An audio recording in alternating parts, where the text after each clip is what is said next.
Yo, what's good? It's Bear in the building. Thank you for tuning in to another episode of Kueen Talk. If you are new here, welcome. Make sure to hit that like button, subscribe button, leave a comment. Let us know what you think of this episode.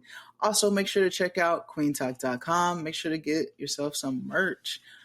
We got some great guests today, you guys. We got Cece and Kendra, owners of the Stardust and Wanderlust, a queer and BIPOC travel group. That's so dope. Welcome, Kendra, Cece. How y'all doing? Having us. Good. Yes. I wanted to ask you guys, first though, queer BIPOC, it was very specific. Kueen Talk, I was very specific with queer BIPOC. Why did you guys choose to be specific with your travel group? Go ahead. You got it. Can I go first? Because we are queer and BIPOC, I think is the shortest, simplest answer. I think with a little bit more intention than that, creating experiences that we need, that we desire, that we lust for, and being surrounded by people that make us feel really good. We're really individual people, but we thrive in community. And over the course of our years apart and together, that's something that we both really developed separately and been able to bring together. Not all of our trips are exclusively BIPOC, but everything is exclusively queer. Some of our trips are centered around BIPOC individuals. Some will be women only, but as long as we're gay, we're here and we're queer. All over Yes, love it. And I did see that in parentheses on your guys' website, it does say that you guys will have other trips that are not BIPOC. I have a lot of great non-white friends and some great white friends, and I want to be able to travel with those people. So, for sure. Some things we go to with our white friends. What about you, Cece? Oh, wow. How do you feel? Why is it important for you to have the queer BIPOC space specifically? I think just safety. I think naturally when people like me navigate the world, it's always white, it's always straight. And I don't think I had community that felt safe until I was 30. Same. And I had opportunities here and there, the club and things like that, but it was never a tight knit community, especially being from a small town. And so now experiencing it as a 30-year-old and older, I don't know, I guess you could say I got spoiled to it. It changed my mind for him, and I'm just obsessed with feeling that safety net, I do know. I know 100% of what you're talking about. That's why Kueen Talk created. I think my surrounding group that I surrounded myself once before kind of got it too, realized, okay, I got to get on this train or it's not gonna work out, because I always surrounded myself. It was either with men or it was white women. That it was never in between. So now it's I never really felt seen in those groups. Now that I'm older, I was I've never been seen for who I really am in those groups. Whether it was with the men, you feel oh, you're just a bro, but I'm not really a bro though. I'm a still sis. I'm a sis. With the white woman, it's it's white women. It's not a black woman. So I do know. I do hear you 100%. I get it. And you guys started this. You guys met while you guys both just were I'm going to go live in Mexico. Is this how this happened? Or how did you guys both get to Mexico in the first place? You want me to go first? Yeah. I think for me, it was stress, how I ended up there. And just, America just got too much for me. Okay. And I was watching YouTube one day and was there was a guy and he was like, yeah, I don't live in America anymore. And all I do is travel full time and blah, blah, blah. And I was like, wait, you can do that? And then I like binge watched every video. And literally I was like, I'm moving to Mexico. Like that was one of the places that he was in, Playa del Carmen. And I was just like, I'm gone. And so in 2 months I had like sold everything and just Wow. moved. Yeah. It was kind of crazy. You sold everything and were just like uprooted. And did you have connections there at all? Or did you know anyone? I had never even been to Mexico before. Yeah. Did you even have your passport? No. I was wild and I just was like, I'm out of here. But I think it was just like this overwhelming feeling of just like this can't be this can't be it. You know, and every day, yeah, literally just working every day, paying bills, like this cannot be it. And so I think my soul just needed something drastic, you know? And it was like, okay, I'm gone. That's dope. How did you get there, Kendra? You threw up the night before you left. I did. I did throw up. I guess short stories. I had made a fuck ton of money in LA. I'd been living in LA 3 years before COVID hit, and I had spent a decade before that in New Orleans. I spent all my 20s in New Orleans, and from there shifted to the West Coast and left corporate and gotten my creative, not so corporate, but corporate hourly wages bag, and made a lot of money. And my partner and I and our 2 dogs were living in LA, and our lease was up, and COVID, it was like fall of 2020 when our lease was ending. And we were like, we could either spend a bunch of money to find an apartment in LA, because we were living in a really sweet spot with a family connection. So like LA price, we were not paying LA rent for LA space. And so that's ending. And so that blessing was like going away. We were like, hey, we could really like pay LA prices to live in LA or not. And we chose to or not. So similar to Cece, we sold all of our shit. I had like a whole house full of shit. You know, I had a home in New Orleans for 10 years, and you hauled everything to LA and had a whole life. We had a couple garage sales. I had a couple COVID safe, like I highly recommend if you ever move out of the country to have like a walk through yard sale. Don't haul everything outside for 2 days, a whole weekend. Just have your friend come through your house and buy.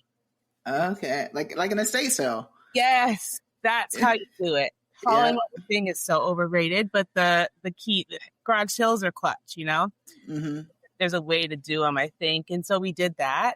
And we packed up a Nissan Altima, and we drove from Los Angeles to Playa del Carmen.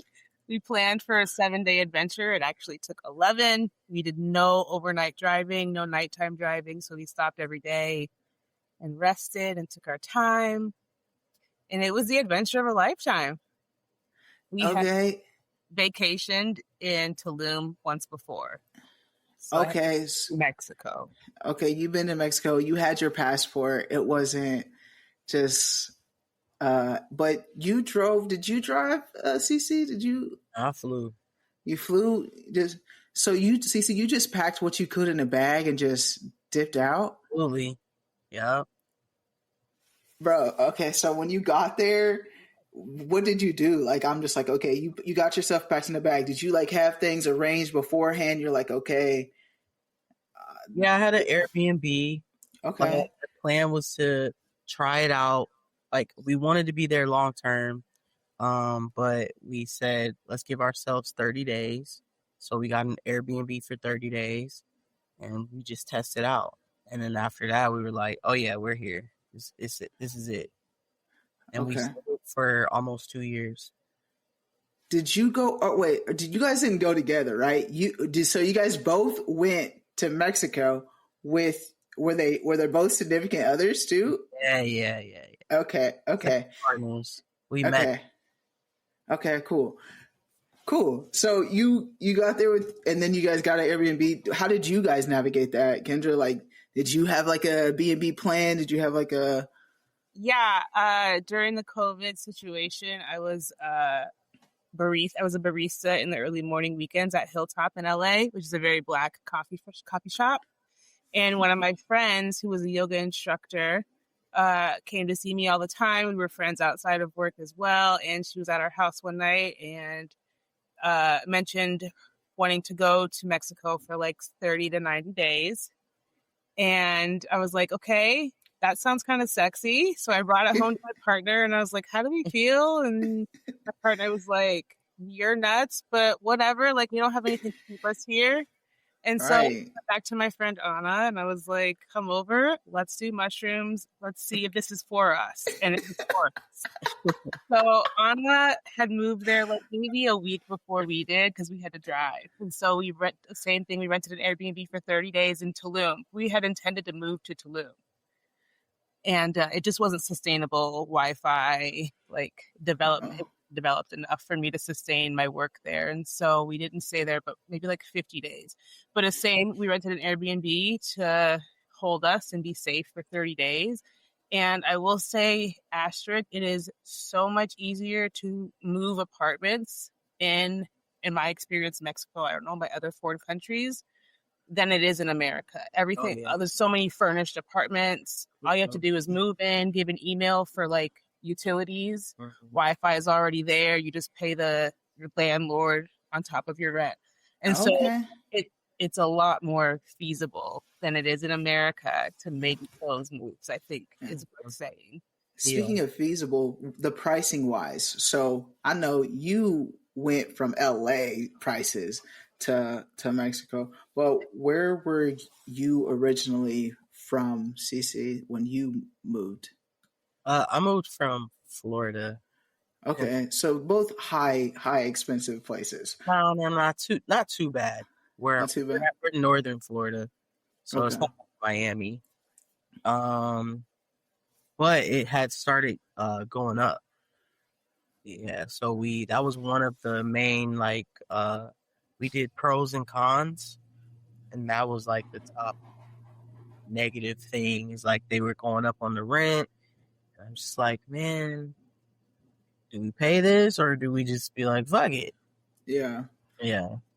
And what was the price like wise, like in rent wise in Mexico, or the Airbnb that you guys got? Well, Airbnb is a little bit more pricey, and I think it's a little. It kind of like helps you start, you know. So like for us, when we got on Airbnb, it is significantly cheaper, but not by much because you're using an app. But after that 30 days, the host, I'm like, do you have any other units?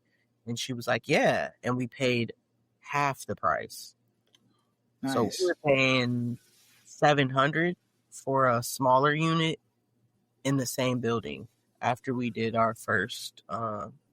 So $700 like US dollars? Yeah, USD. And was like the value, like, was it better? Was like the apartment better that you guys stayed at? Yeah, I would say so. Yeah, it was nice. Everything was included. Like I forget you did say that, like the Wi-Fi, furniture. So yeah, it was cool. Yeah. It was close to everything. It was nice. A pool on the roof. It was nice. Oh yeah. Then yeah, good. Kendra, you felt the same way too. Like I was living very luxuriously. Our first apartment after Airbnb, we got off of Airbnb and went on Facebook. Mexico uses Facebook and WhatsApp. Mm-hmm. And so getting off of Airbnb was able to bring our 2-bedroom, 1 bath, get 2-gate security, community pool, reserve parking for $500 a month. And then anywhere up to like $1,000 USD a month. Yeah. So very much leaving more space to live than to pay rent. For sure. Was a big deal breaker for me. Yeah, that's awesome. And I feel like it needs to be said, like both of you guys are from small town originally. You don't even know where I'm from. South Dakota. How do you? I said it. I got the research. What do you mean? I got thing. You're from South Dakota. Cece's from Ohio. Like, whoa! I never said that online. Okay, no. And that's what it says. That's what it says. I was waiting to tell you because then before we recorded, you told me that you were from a small town, and I was like, okay, I can't remember where I'm from. Gotcha. Yes. But like this, and I've been talking to like guests, like here in Wichita, if you stay in a hometown, like you get this small mindset, and like you guys were both just like, I got to get up out of these small towns, and ended up in Florida and Cali, and then to Mexico. Like, what gave you guys that leap of faith to like leave that behind?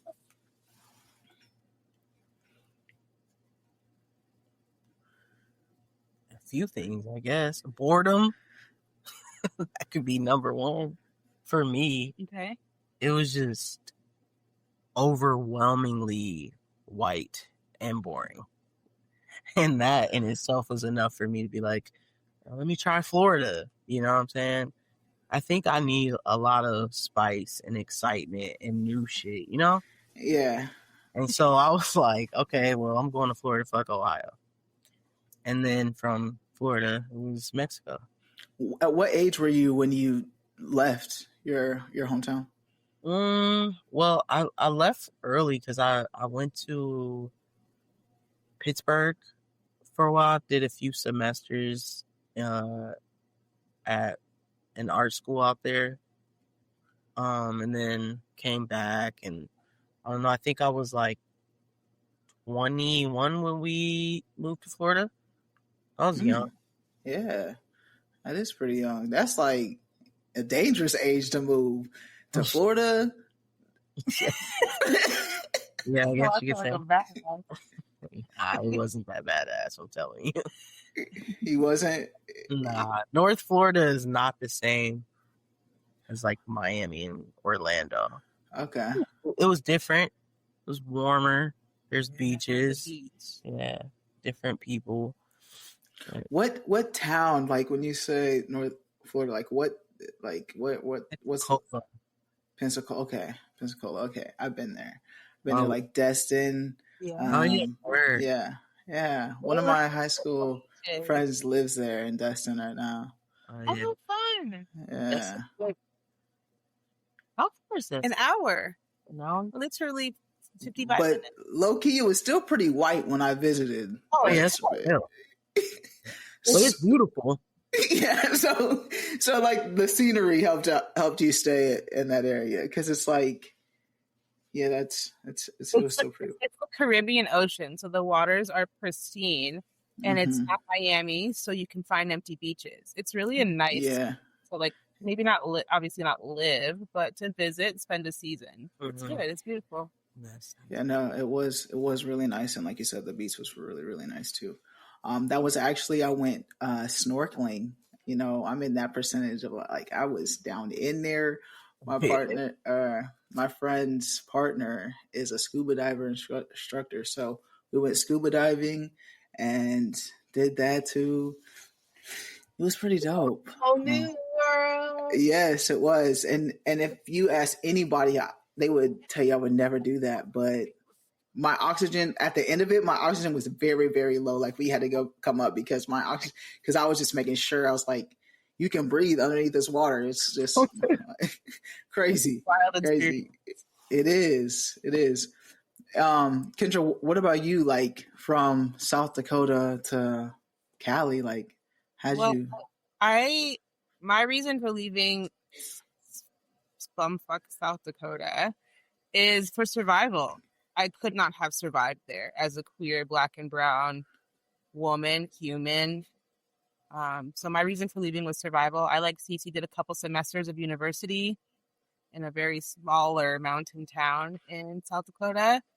And from there, actually, when I was 18, I moved to Houston. I went to Houston. I had my eldest brother still lives there. And I went to stay with him less than a year before I moved to New Orleans. So I went from South Dakota to New Orleans essentially and spent 10 years in New Orleans and then to LA and then to Mexico. Yeah. My reason for leaving was survival. I knew from a very early age that I could not stay there. And so I figured out a way to not stay there. Yeah. Me and my partner have talked about like leaving Wichita too. Since creating Kueen Talk though, I have found like there is a lot of queer people of color here in Wichita. It's us getting together.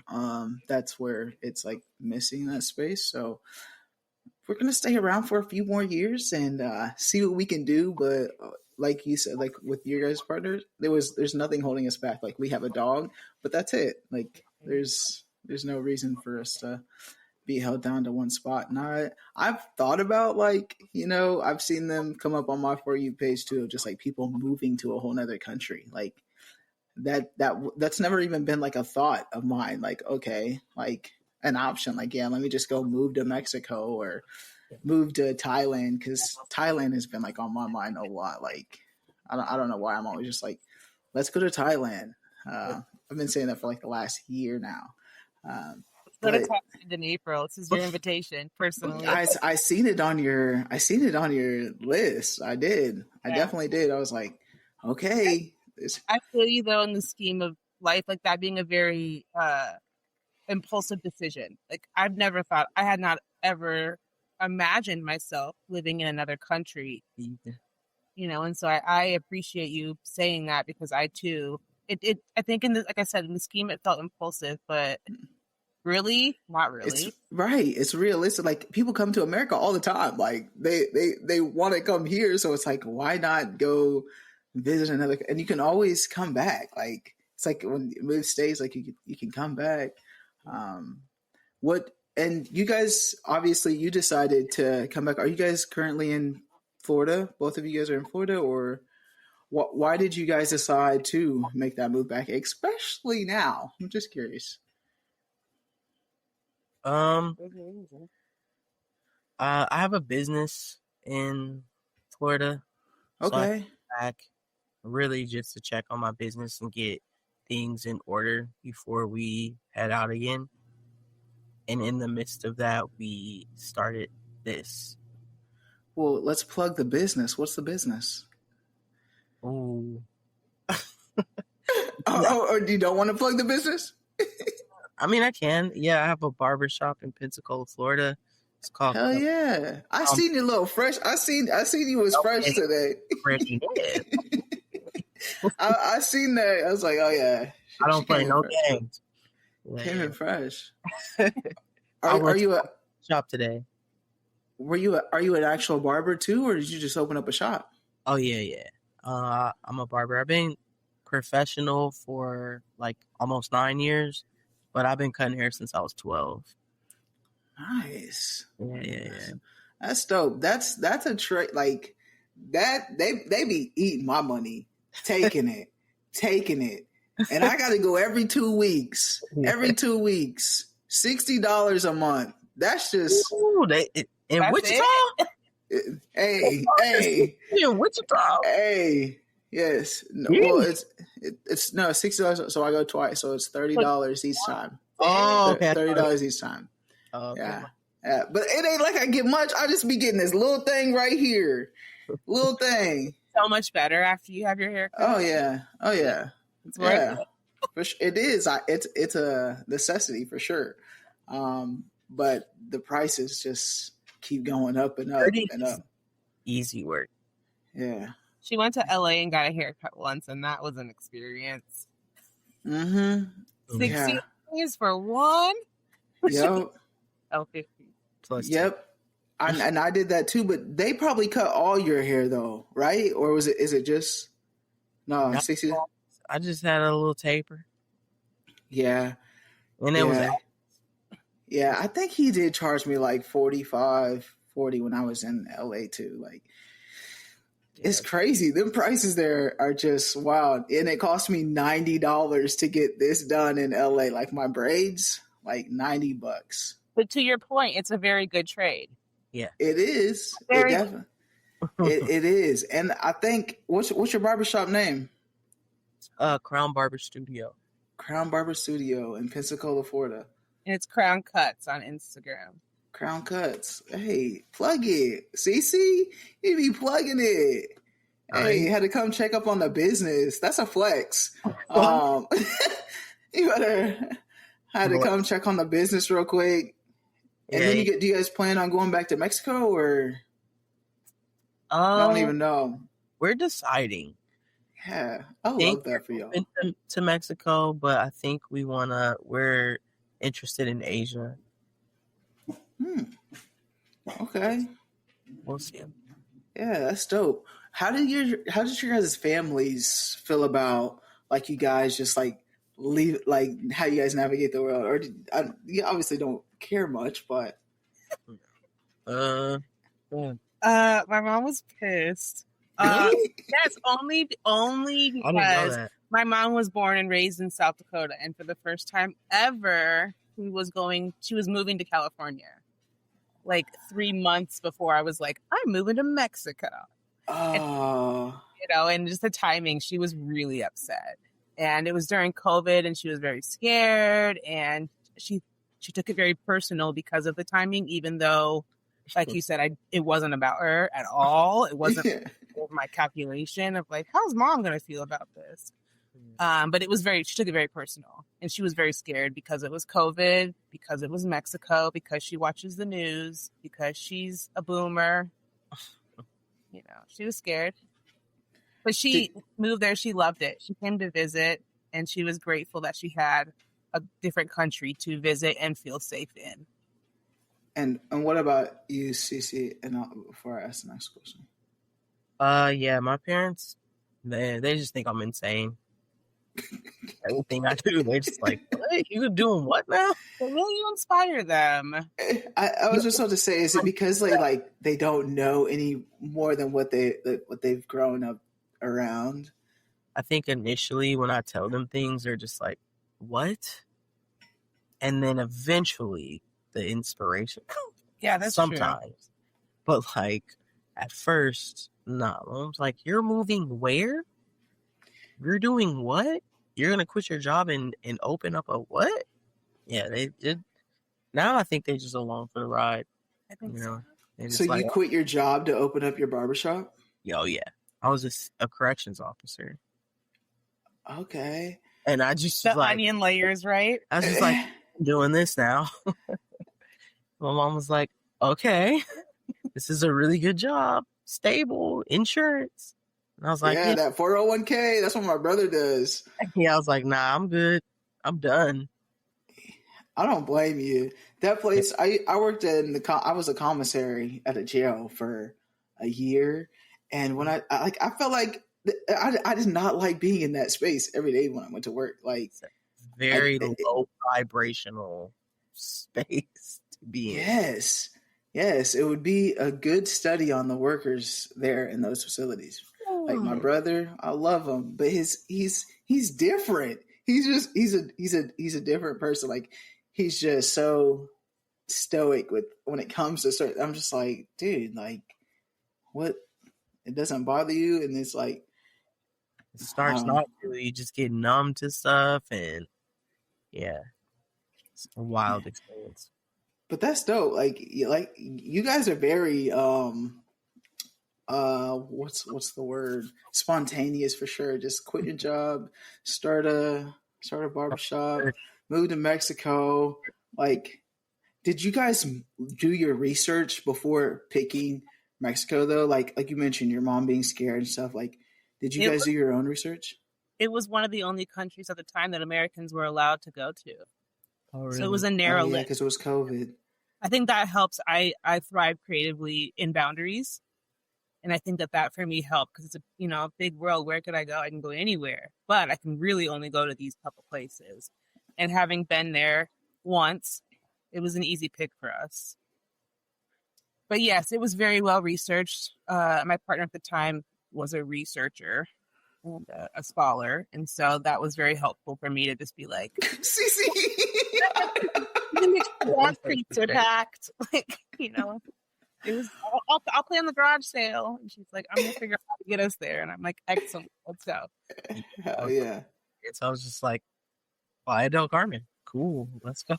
Yeah. And it was one of the, I think there will be studies done on it in time, because geographically it was a hub of expats for COVID. Specifically. Yeah. Black. So it was, for me, it was a very special experience to be able to move to a foreign place and feel surrounded by familiarity. Because there were so many Black Americans, Black Europeans, Okay.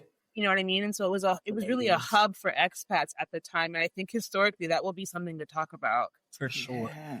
So. Yeah, because I was just gonna ask, like, the diversity wise, like moving there and being a queer person, like, is obviously it's a safe space. Because if you guys didn't know, they got a travel group, Stardust and Wanderlust, and that is the first place you're going. So, how is it with queer people? Did you know that it was a good queer space before you moved there, or you just found that out like as you guys got there?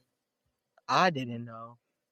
I knew it was safe. I didn't know how much queer people thrive there. I think safety box check. Thriving, didn't know till I got there.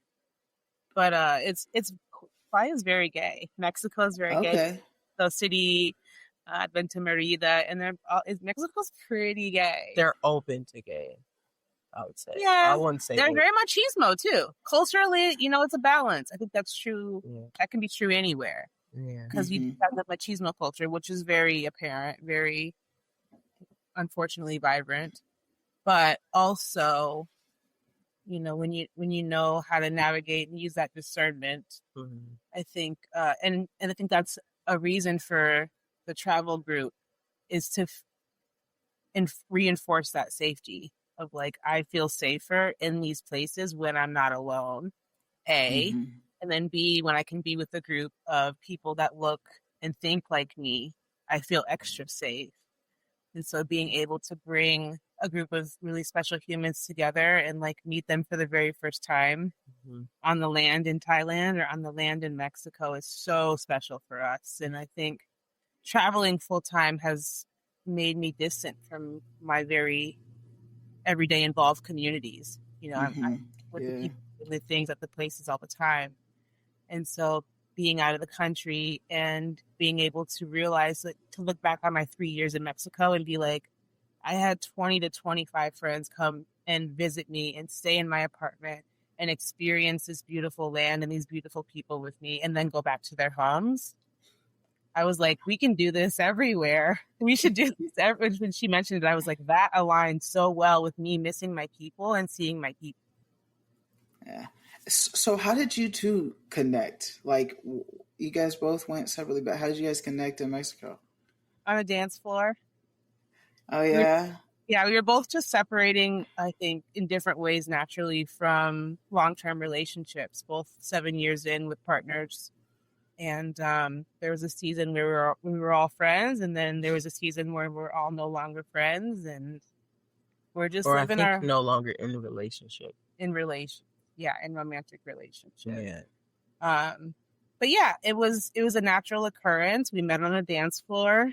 All four of us knew each other at one point, and some of us went our separate ways, and some of us went our separate ways together. It's a very deep story, but yeah. But I think it's a really beautiful. It makes sense for my life, like not so much like for the plot energy, but just like love will happen whenever, wherever. And I think it's a gift for me to be open to that in a way that I'm aware of what's happening, and I'm aware of what could be, and I'm aware of, like, making that transition and not being in a place where I don't think that you came in and took over each other's lives. I think it just... Were you guys all platonic friends? You guys were all platonic friends as couples? We were. Also, Playa del Carmen is a vortex. I think that will be part of the cultural study of 2020. Like, how many people went there and were like, who am I and who are you and what are we doing? And I think COVID played a big part in that. COVID culturally was weird. It really was. And obviously you guys were still like out in the club scene, like in Mexico during that time, or you guys weren't washing your groceries inside like I was from the sounds of it.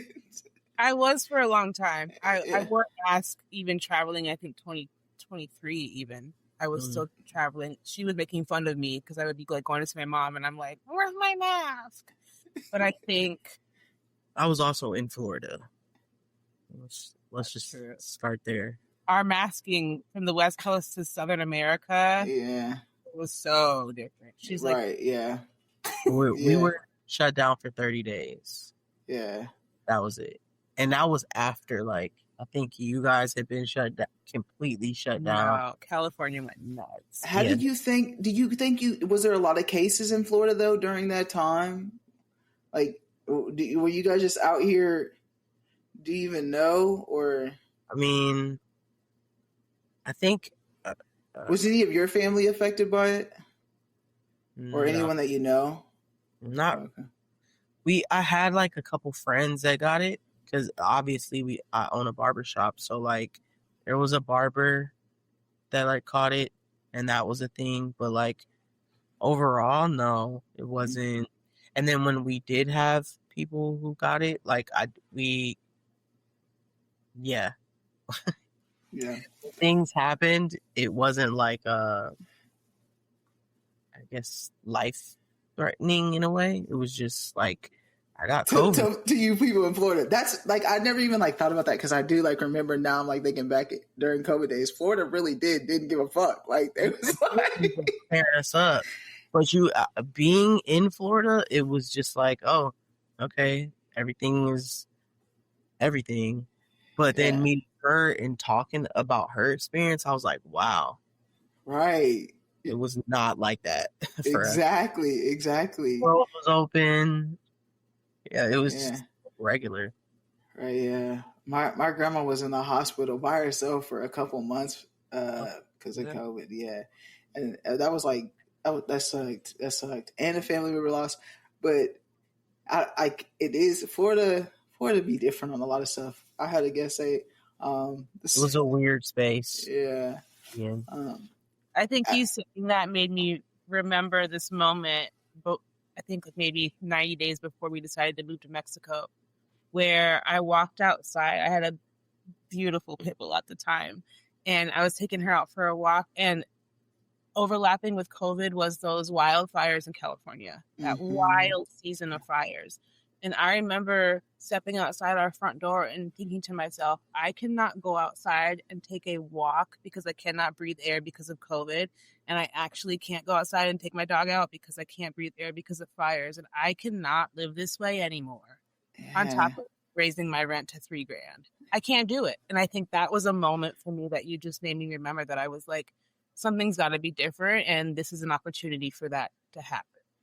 Yeah, that's awesome. Like I said, y'all moving to Mexico, but I want to talk about this group that you guys have because I've seen a group similar, like like they have a group meet up for queer BIPOC to come, and I thought, okay, how are the dynamics of this group? Have you guys been on like a group trip with strangers before?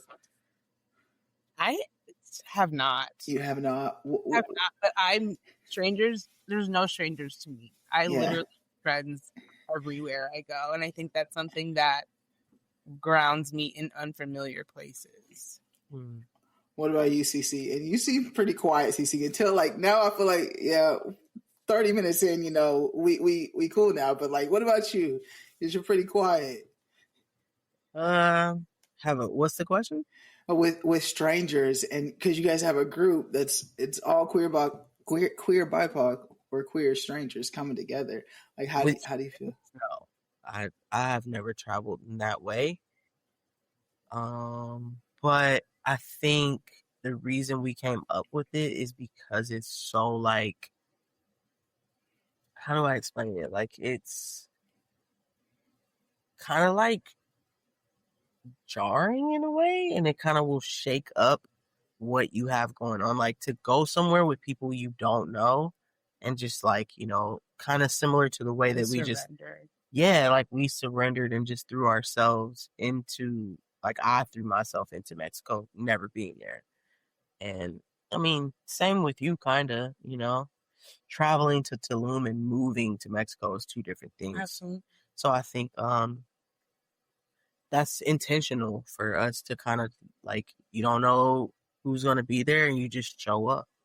Yeah. But you guys do it in a way to where like you're having Zoom sessions beforehand. So like you Yeah. can see the people. And you guys have like a couple of those, right? Like to where you get to know each other before you're like even going on this trip. We do. I think that that's an important piece of traveling to meet strangers. I think is being semi-familiar, especially with the level of anxiety and like weirdness in our society. And I think it's important too that by nature and by professional trade, I am a connector. Like it's in my professional bio that I'm a connector, and I thrive in community, and I have this energy. She's literally trying to make me go. We actually have a bet right now that if she did this podcast, I have to go live on TikTok 2 times and trade because she grasps without the fear that I have, the importance of showing our energy. You know, like we have this energy that you can show up to a room or a villa and you're going to feel welcomed and you're going to feel cared for because I genuinely care about you. Even though I've just learned your name, I really do care. And Cece has the same qualities, but less vocal and less like facilitator training, but I'm able to use my training and use my nurture and my natural abilities to create space. And I've been doing that for a very long time. And I really like value that about myself. And I value the people that allow me to share that with them. And I think that that is something that makes us a little bit different and a little bit more special than other groups is that like, yes, you're coming to meet strangers, but I would literally bet you money that you will leave not feeling the same way. Yeah. And I think that's the ultimate goal, right? Is to like connect because it is specifically with like an identity of yours. Like I think that Black queer, like that's already creating that safe space to be vulnerable with that like identity, which is important because like I don't get that. I personally don't get that often. And you guys in Florida, if you're in Pensacola, Florida, so you're not unless you create that space or have that community yourself. So I think it is important. Like I know me personally, I know my partner. That's something I would have to be like, I would have to like really talk her into like going and staying with a group of strangers. But I think it's all separate rooms, which makes it better, right? So it's like you still have your own space. You don't even have to do everything that you guys have on the itinerary, which is a lot of stuff. Like you said, you guys have like what is like on the itinerary?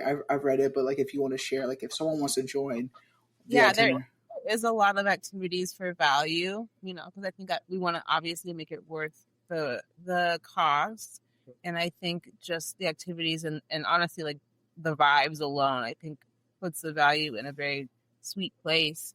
But we have a lot of activities so that if you want to stay busy and you want to be very involved with the group, we have that available. Everything is optional. You know, if you wake up on a Tuesday and you're like, hey, I actually don't feel like doing sunrise yoga walk on the beach, then don't come. Yeah. You know, but if you're like, hey, I'm actually very shy and need a little bit of motivation and kind of want to come to sunrise walk, I'm going to tap on your door in the morning and invite you, you know. But there is space to breathe. We pick villas and hotel spaces that allow for that. There's space to retreat. There's balconies, you know, there's backyards, there's rooftops. And we do that with very much intention so that we value our alone time. And so we think that other people do too. And based on our own experiences, that is very necessary, especially for us as space and energy holders in that space. You know, but there is a necessity to retreat on vacation around a group of new people in a new place. That is necessary. And so we do a great job to create that. But yes, everything's optional. it's choose your own adventure, choose your own pace. Yeah. But yeah, and I want to, like, for those that are like, oh, they don't like their group environment, it is like a private bathroom and your own private room. So like you do have that private space to go off and relax and just take that time alone. There's 8 spots open for this one. If they want to get involved, if they want a spot on this trip, how can they do it? Our website, first of all. I'm so proud of our website, by the way, y'all. It is really nice. That's Stardust plus Wanderlust. Stardust meets Wanderlust.com is the website. It is. Excuse me. What was the question? How do they reach us? Mm-hmm. Yeah, just our website shows everything. We do have our first trip is in November, but the next one is April 3rd through the 11th. We're going to Bangkok. And we're going to Bangkok, Thailand. Yeah. When you mentioned Thailand, I'm like, Yep, I know. I didn't look at that one specifically though, but I will. You have enough time to convince your partner. Mm-hmm. She knows I want to go to Thailand. I think it's a 24-hour flight from us, but intense, but we can do it. Yeah. And there's time to rest when we arrive. That's built in. You know, It's just like that where we're like, what do we need when we travel, and what do we want to give our friends and our new friends and our friends to be when they travel as well. I think we got a really good taste of that having visitors in Mexico. Like we literally hosted people back. Cece met me and she was like, how many friends do you have? In here every 13 days. And I'm like, because people love me and I miss them. Yeah. And she's in Mexico. Like 17 days is a reach. So it was like 5 days. This person's gone. This person's coming. It was fun though. It was so fun. And we realized doing that like, yo, we could host. Like, we could really host people and show people around and show them a great time. And we did just that in Mexico. I think separately, we love traveling. And I think something that we have learned about each other that is similar is that we don't travel very touristy. Like, we might go to like the number one restaurant, maybe, but probably not. And we're still going to eat so good and not overpay for our food and see really great art and meet really beautiful people. And that's what we want to share with this community is like our experiences of traveling the world separately and together and like be able to do that in community. Yeah, I think you guys are a perfect duo for this creation too. I mean, for you guys to both just be like, okay, pack up, leave, we're both going to Mexico, like, and then figure it out. I think that's like literally selling all your stuff. You see that shit in movies, right? I'm packing up my shit, I'm selling it, I'm moving across the fucking country. I'm moving to another country. Like that's really dope. And like low key, like that's I'm a little I admire that. Like that's pretty dope for you guys to have that courage to do that. Because that's a lot of courage to be able to just pack up your shit, not even have a passport, and then be like, I'm gonna get this passport and I'm fucking moving to another country. That I'll take one. How do I do this? Cool, got it. Yeah. That's dope. That's dope. I think that Cece has really, I think, retaught me in our relationship and in this endeavor and this adventure is that A, anything is possible, and B, we create our own realities. And those things have been incredibly powerful and incredibly transformational for the way that I show up in the world. And I think that those are really beautiful things that I want to share with the people that I love. It's like the thoughts that you have, like we create our own realities and like, sure, we can minimize that and say, okay, Kendra and Cece moved to Mexico. But like also I challenge you to like think about that and sit with that too. Can do anything. Yeah, that's the title of the podcast. We create our own reality. Yep. I love it. I love it. What advice do you guys have? Like that was good. That was good advice right there. That was good, Jim. Advice do you have for anybody anybody that may be watching this podcast, what advice do you have? What's your gem? Drop a gem. A gem? I don't know if I have a gem. That was your gem. Let's be honest. That was your gem. We create our own reality. Oh, that's yours. Yeah, you taught me that. So I think it's you. Mine is find magic in the mundane. Okay. Like, I find joy in doing dishes some days. I hate doing dishes, but some days I'm like, ooh.